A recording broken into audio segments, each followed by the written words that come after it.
हम जानबूझ के लपेट में हैं, दबाव में नहीं।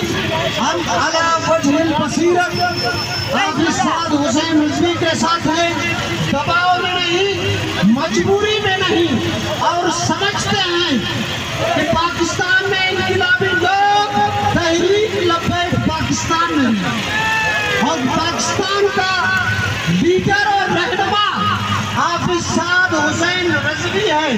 सिकंदर वक्त की तेवर बदल जाए तो क्या होगा? सिकंदर वक्त की तेवर बदल जाए तो क्या होगा?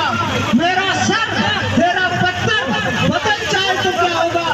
अमीरों कुछ न दो और दाने न दो इन फकीरों को, जरा सोचो ये मंजर बदल जाए तो क्या होगा?